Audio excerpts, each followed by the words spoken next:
When chess players start out, they, of course, learn the rules and how to move the pieces.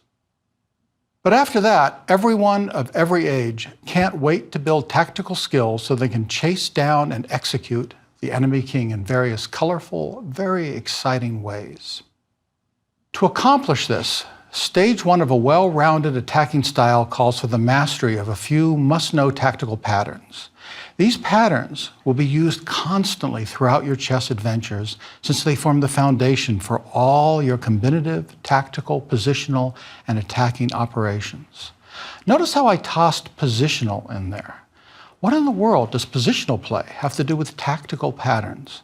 The answer is that tactics often explode on the scene of even the most tranquil situations, and you'll win many games by segueing from a position imbued with Buddha-like silence to a maelstrom of tactical madness. Knowing these patterns is also key to a good defense, since if you're well acquainted with them, you'll see them coming and, as a result, be able to avoid the enemy wood chipper that's heading your way. However, even the mention of positional chess upsets a lot of players who live, eat, and breathe the great god attack. For them, all other forms of chess are for the faint of heart. In their minds, real men drag down their prey quickly and violently.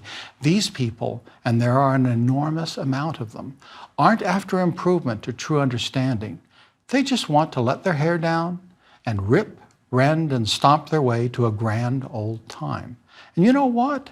If this "I don't need to be good, I just want to have fun and feel the adrenaline pour through my veins" philosophy excites you, then go for it. It's a perfectly reasonable path to take. When I was 15 years old in San Diego, I occasionally played in the Balboa Chess Club. I was told that a 70-year-old man named Mackesy had just learned how to play and was beating everyone up with his ferocious style. I watched his games whenever I could, and he was amazing. Mackesy tried to roll his opponents off the board before they were even awake. Since bishops almost always get out before the rooks, this attacking maniac would happily trade his 5-point rooks for the 3-point enemy bishops, with the idea that his bishops would quickly join into the attack, while the enemy rooks would still be frozen on their launch pads while Rome burned. His logic fascinated me, but the highlight of the show was that his habit of rubbing his hands together while mumbling, "Go get the body, go get the body."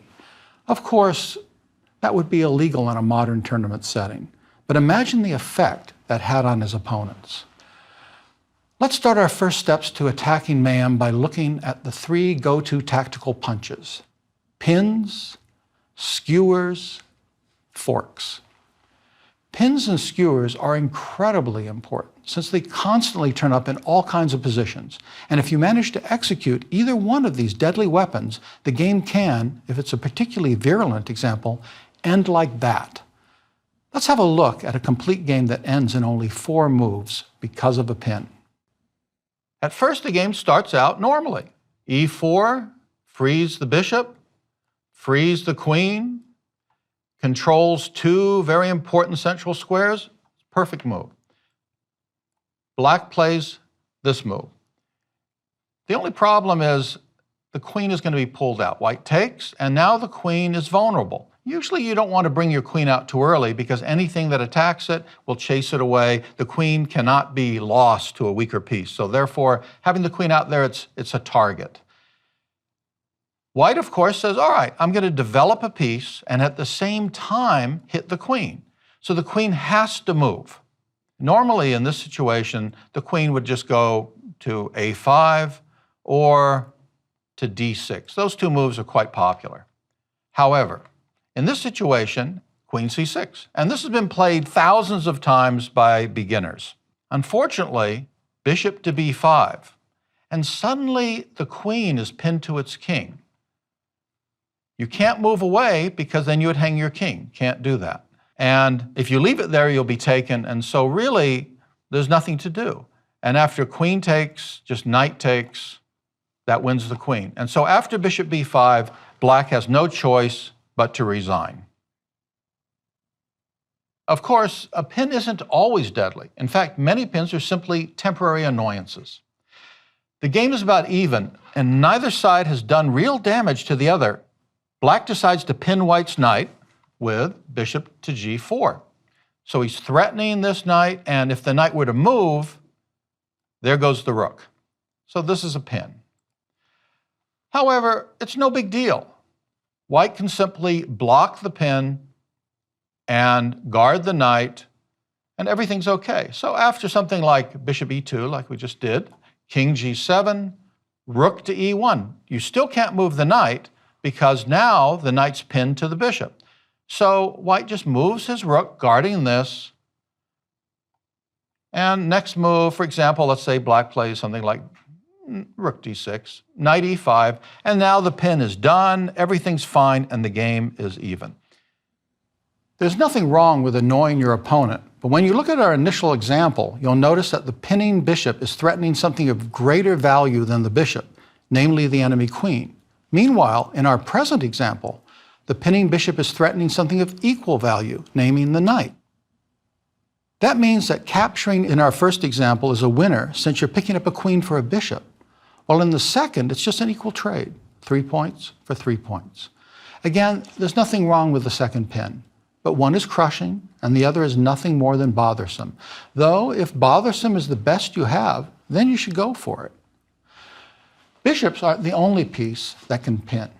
You'll find that rooks are particularly good at the art of pinning. Material is even, but black's knight is pinned to the rook, and white threatens to push his pawn to c4 when the knight is under attack by 2 white pieces. If that occurred, black would face the loss of the knight, which is game-ending, or the loss of the rook, which is also game-ending. However, it's black's move, so one would think that he'd be able to come up with something to save himself. But no, even with the move, there's no way for black to avoid material losses. The best he can do is something like king g7, c4, and since there's this pin and the knight can't move, black has to resign. Here's another example of a rook pin.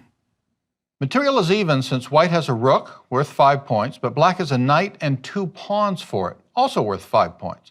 Black would be okay if it was his move, but white can win the game with rook to d1. And once again, we have this horrendous pin.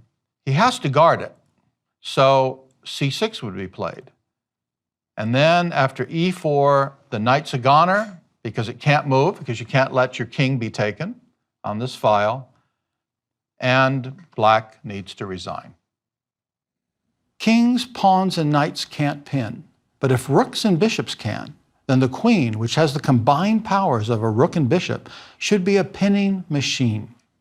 White has an extra queen, which is worth 9 points, but black is hoping to hold on since he has an extra pawn, rook, and knight, which combined is actually also worth 9 points.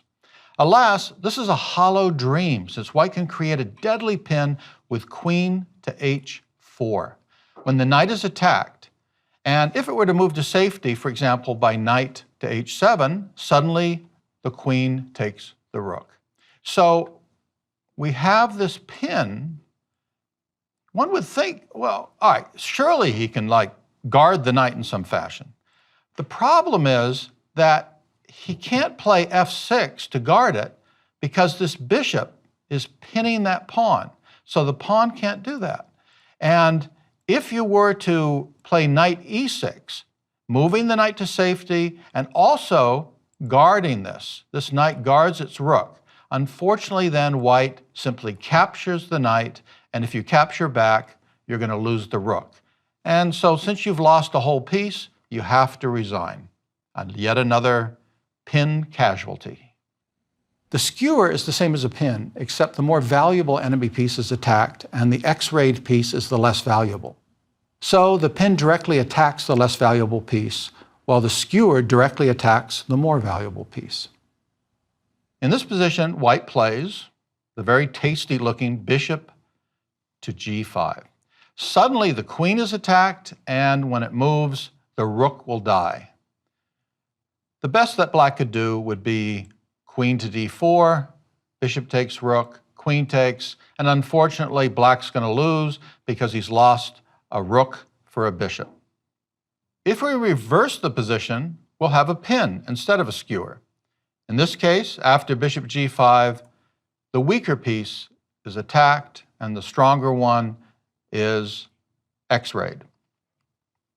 Earlier, we looked at a position where bishop g4 created an annoying but not fatal pin. You're attacking the weaker piece, x-raying through to the stronger piece. White can simply defend himself. If we reverse the knight and rook, we get a skewer, bishop g4. Now it's not annoying, it's deadly.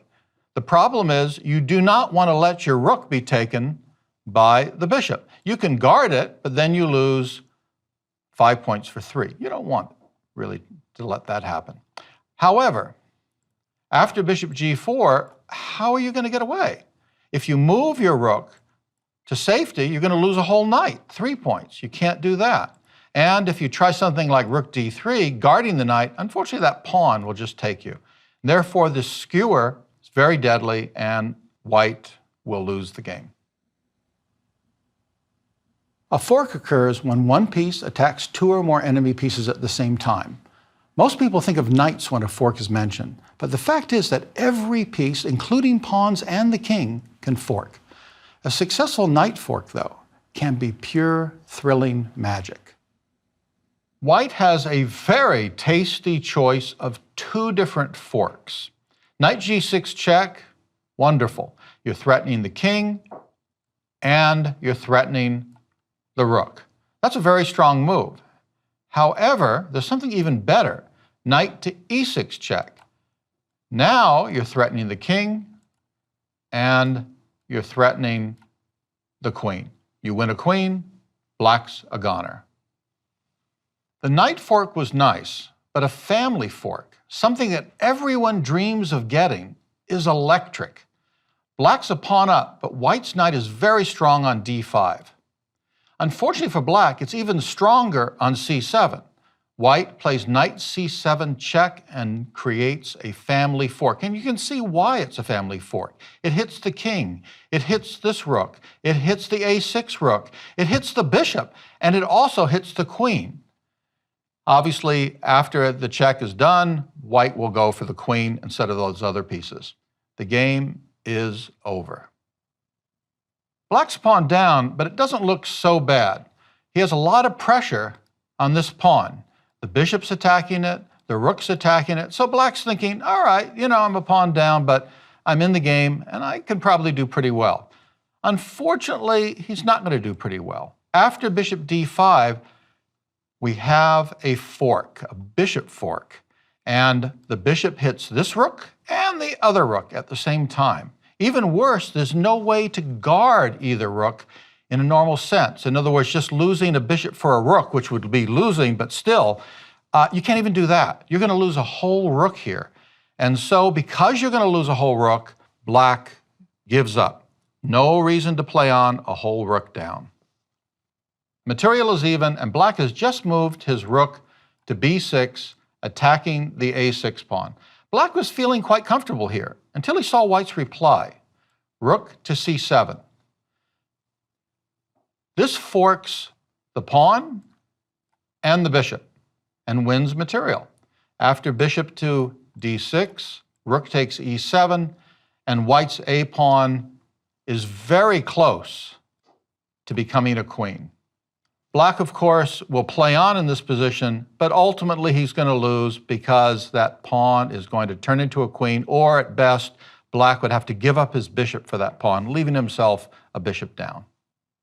You may have noticed that most of the examples that led to material losses are, in many ways, due to one side having too many undefended pieces. That same problem occurs here after white plays queen d5. The queen, of course, very powerful piece, really shows his clout.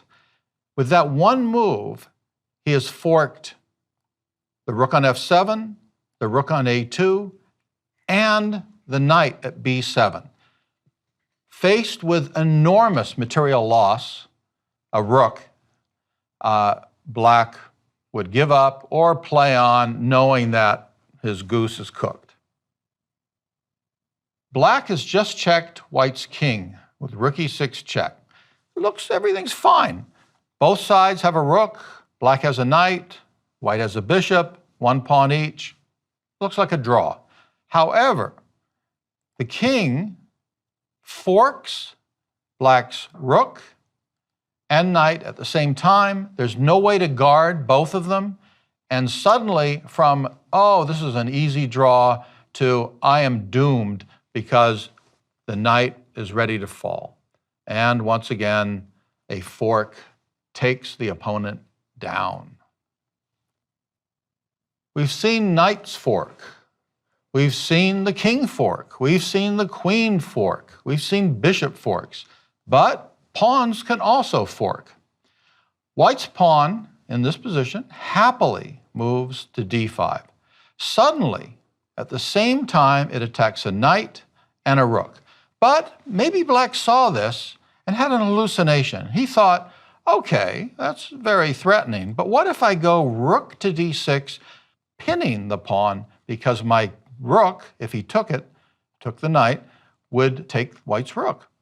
That's very nice. The problem is that he missed pawn takes knight check. Therefore, he can't take the rook because the king's in check. And after something like king takes, rook takes, king takes, white is a bishop up for one pawn, which should be easily winning. After seeing the carnage that pins, skewers, and forks rain down on the enemy position, we'll continue with the very useful but often unappreciated decoy. The idea is to pull a piece away from an important job, often by making use of a pin or skewer or some other tactical device, leading to doom in another area, or to pull a piece to a square it doesn't want to be on, with agonizing results for the opponent. A decoy tends to be a bit more complicated than the other patterns we've looked at, but once you've seen it in action, it will make perfect sense. Black has a pawn and queen for white's bishop and knight. I'm sure he was delighted, since 10 points to 6 is nothing to scoff at. However, the gleam in white's eye as his hand reached out to move let black know that something was up. And after white's bishop to b5, reality came crashing down on black's head. The pin along this diagonal hits the queen, hits the king, and black really has no choice but to take the bishop. Unfortunately, knight c7 check now forks the queen and king. In effect, white's bishop decoyed the queen away from the c7 square, allowing the fork after knight c7 check.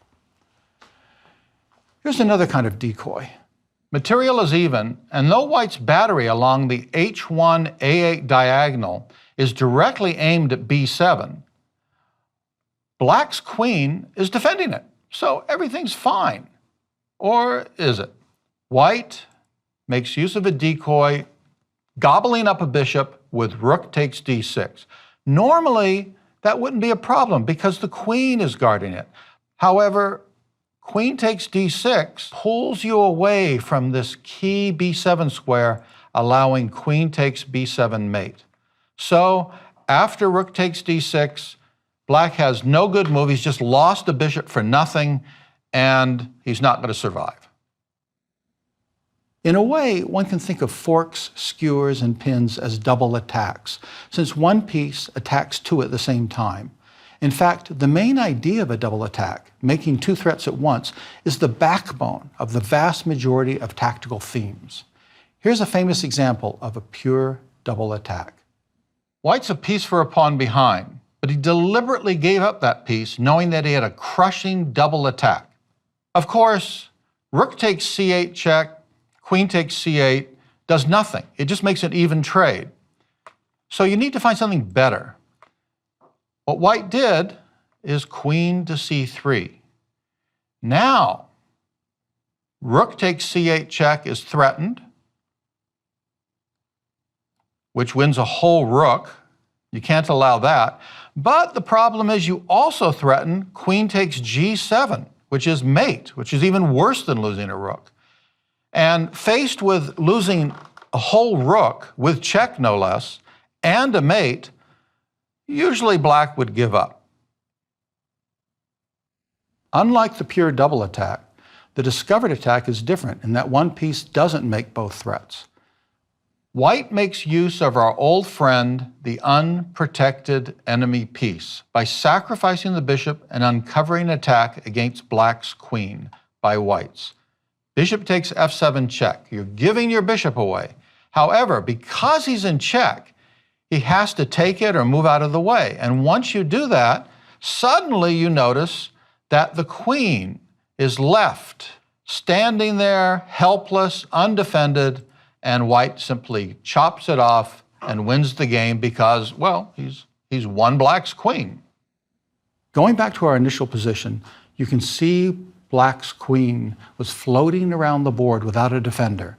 A normal bishop move, bishop d3 for example, would have led to an even trade by queen takes c2, bishop takes c2. But bishop takes f7 check left black helpless due to the white's double attack against his king and queen. I think you can see why this is called a discovered attack. But these names and compartments aren't important. What really matters is you understand the patterns. The two big ideas I want you to walk away with are: one, noticing undefended enemy pieces, your opponent's and your own, and two, being aware of the power of attacking multiple pieces with one move. Train yourself to have warning bells go off whenever either of these two things exist. Sometimes the bell will be telling you to watch out, thereby using this information defensively. And other times the bells will tell you that a fun attacking possibility might be as close as a flick of your wrist. Our final blunt force trauma subject is called a Zwischenzug. No, I didn't just sneeze. And I didn't make that word up. It's German and it describes an in-between move. One definition is an unexpected reply tossed in the middle of an expected sequence of moves. Here's a fairly simple example. Black's a pawn ahead, and he thought, since I'm up a pawn, I might as well trade a pair of knights. The sequence that he thought was going to happen was, I'll take the knight, he takes my knight, and everything's cool. Just made an even trade. However, after taking this knight, something unfortunate happens. We have a fantastic killer Zwischenzug. Queen to e8 check. Don't forget, Zwischenzug means in-between move. So instead of taking, we throw an in-between move at the guy, hits him with check. He has to move his king out of the way. Queen takes h5 check. He still has to move his king out of the way. And then, now we take. And suddenly, yes, that knight takes c3 move that he anticipated happened, but in between, you've lost your other knight and you're a goner. Here's a more complex example. Here we have a position from the game Savily Tartakower, who was a very strong grandmaster, versus the reigning world champion at the time, Jose Capablanca, in the very legendary 1924 tournament from New York. White thought the world champion, who was black, had made a serious mistake here. He noticed that if he had played Queen a4 check, the bishop's hanging. However, black would simply get out of check and guard the bishop at the same time by knight c6. So the logic was, well, what if I just get rid of this knight first, and when he recaptures, then I'll do that queen check, and the knight can't protect the bishop, and I win. I beat the world champion. Well, that sounds pretty nice. So he went for it. Bishop takes b8. But, of course, being the world champion, Capablanca had seen this, and he throws in a Zwischenzug. He plays knight to d5. Now, with this one move, he's guarded this bishop, and on top of that, he threatens a horrendous fork, knight e3 check, hitting the queen and the king. So, after this move, poor old Tartakower, shrugging his shoulders and realizing that he just totally screwed it up, played king f2, stopping this fork here, and now Capablanca simply retook the bishop safely, and queen a4 check doesn't do anything because now the bishop's protected. And in this position, it's a big advantage for black, just because black's king is going to castle, white's king can't, and in the end, Capablanca went on to win the game. We went over a lot of material, but I don't expect you to have mastered this stuff. In chess, it's all about repetition. The more you see a particular pattern, the better your understanding of it will be. But any endeavor demands a first step, and we've taken that step here. You'll see all these patterns repeated throughout this course, and even if it's not the focus of a particular lecture, I'll point it out when it happens. And each time you see it in action, the concept will sink a bit deeper into your skin. I also want to warn you that there are a lot of names for every look, twitch, and thought in chess. This is often nonsense, and I'll do my best to keep things simple. For example, I'm mixing up decoy and deflection and making them the same thing. And one very strong professional player I know has tossed away the skewer and just calls it a pin, which is perfectly reasonable. Remember that the point of us learning these things is not to memorize their names. It's to memorize, get comfortable with, and fully understand the patterns. Every player who doesn't want to be a punching bag eventually masters all these tactical patterns. Why? Because they're fun to use and they constantly turn up. They are literally everywhere in every game. Sometimes they'll become a reality and you'll crush some guy with a monster fork. Sometimes you'll use your tactical knowledge to avoid your opponent's nasty double attack. And sometimes, quite often actually, you'll have to decide whether or not to allow a pin. Is that pin just a tiny bother, or is it going to club you over the head? Understanding these patterns is your first big step towards coming out on top.